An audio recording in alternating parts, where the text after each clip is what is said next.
જૂનાગઢમાં અંબાજી મંદિરની ગાદીને લઈ અને વિવાદ ચાલી રહ્યો છે। આ વિવાદમાં હવે ગિરીશ કોટેચાનું નિવેદન પણ સામે આવ્યું।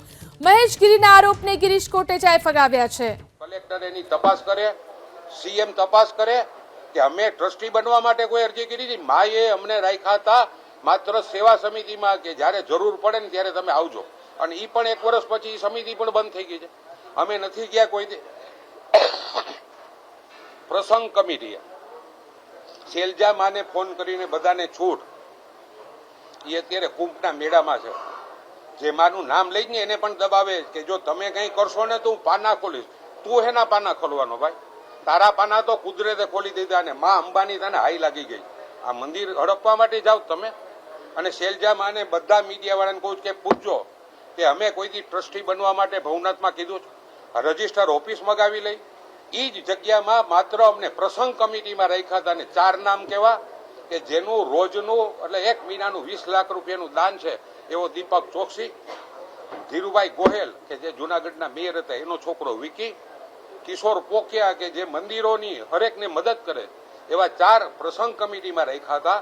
અને કાલ કાગળ બતાવતો હતો, બતા લાલ કાગળ કાલ રજૂ કર અને તારી બધી તપાસ થાય કે કમંડલકુંડના બાપુનું કેમ મૃત્યુ થયું નથી, એની મિલકત કેમ ઝડપી, તે ભૂતનાથ મંદિરમાં તને કોણે ગાયલો? ભૂતનાથ મંદિરના 90 વર્ષના બાપા હતા, અમે ઉઠમણું હોય ને કોઈનું બેસણું એટલે ભૂતનાથ મંદિરે જતા અને એને 5 મિનિટ બોલાવતા, એવી બુઢી મૂર્તિ હતી। એના સ્વયંસેવકો ક્યાંય ગયા? આ તું ક્યાં બેઠો? તું ભૂતનાથમાં કઈ રીતે આવ્યો? ક્યાં કાગળ લીધા? આની તપાસ પણ કલેક્ટર કરે ને સીએમ કરે। હું જેટલું બોલું મારી પણ તપાસ કરવાની છૂટ। જે કોઈ મેં આખી જિંદગી કોઈ વસ્તુ ક્યારેય પણ, હું એમ કહું કે જૂનાગઢમાં આટલી જ્ઞાતિના પ્રમુખો છે, બધી જ્ઞાતિ એવી છે 18, એક પણ જ્ઞાતિનો પ્રમુખ મારા વિશે ખરાબ બોલે એ પણ લઈ આવ ભાઈ। તું હેનો દબાવ આવ્યો ભાઈ?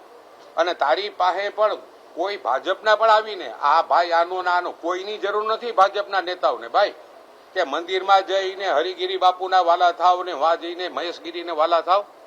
તમે પાર્ટીનું ખરાબ કરો છો। આ દેશના ગૃહમંત્રી ઉપર આ માણસે આક્ષેપ કર્યો છે।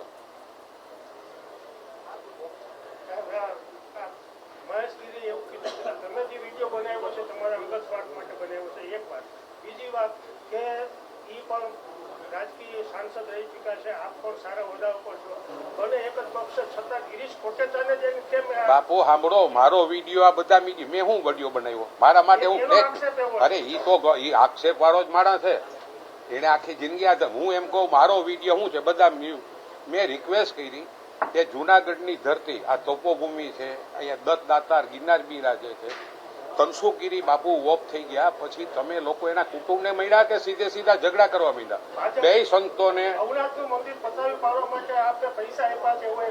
નહીં, પણ એ આક્ષેપ એને શું કીધું, સંજય કોરોડિયાનો લેટર વાંચ્યો અને એને એમ કીધું કે આ લેટર મને આપ્યો અને હરિગીરીને એમ કે ભવનાથ મંદિર માટે થઈ અને આટલા રૂપિયા 5 કરોડ રૂપિયા ભાજપના નેતાને આપ્યા, 50 લાખ રૂપિયા આલોક કુમારને આપ્યા, 50 લાખ રૂપિયા એને રાહુલ ગુપ્તાને આપ્યા, આપણા હિતેશ રાજને આપ્યા, અને અત્યારે અમારા જે કલેક્ટર છે અનિલ રાણાવસિયા એની ઉપર આક્ષેપ। 4 આઈએસ ઓફિસર ગુજરાતના છે ભાઈ, અને આ અધિકારીઓ 5 રૂપિયા લઈ એમ કોઈને કબજો આપવા માટે થઈને એવું શું છે? ભવનાથ મંદિર શાંતિ માટે અપીલ કરી હતી, તમે શાંત રહ્યો, જૂનાગઢની લાંછન ના લગાવો, છતાં આપ ઉપર પણ બાપુ એને મી આપ્યું ઈ મને એમ કહે કે તું શંકરાચાર્ય છે।